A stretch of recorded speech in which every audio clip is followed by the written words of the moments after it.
งสิโดนตลาดขายผักนี่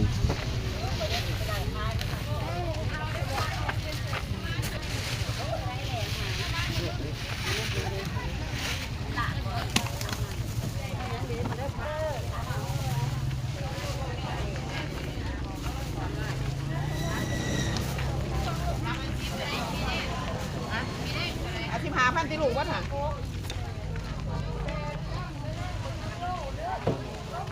ลูกในร้านค่ะ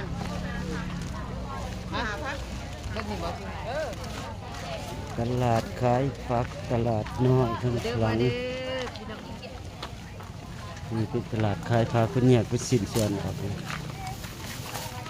เอามาทานก่อนเมื่อวาน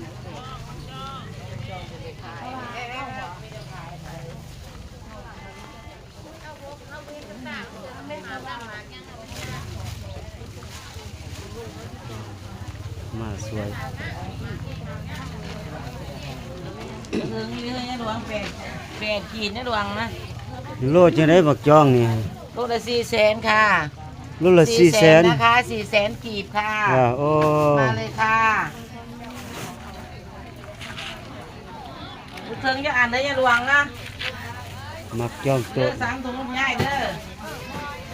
น่าจะไปขายมาดีเก่า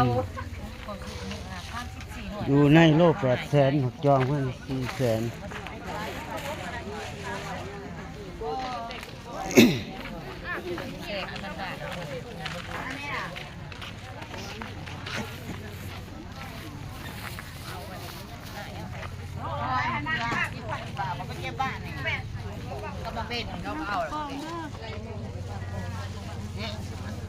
อะไรแม่ปลาถึงเพราะว่า30บ้านซื้ออาเก้าว่าไปเซบุกเสือต้องบอกว่าตาสุวรรณติสิเอาเซนหนึ่งเป็นยังนะนี่นี่อีหยังปลาคองแต่ใดตัวตายบ่สหา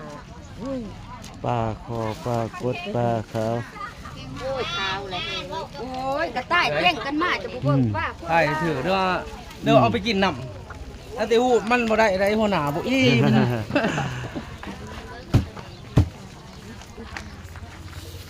ัน มาเที่ยวเมืองคงมื้อนี้ มาใกล้นี่ ตลาดขายผักเด้อพี่น้องเด้อ ได้บ่ละ3 ทงอีกเซนนึงเซนนึง ไรจะบ่ได้รู้บ่ได้ก็เอาทงตัวนั้นนะ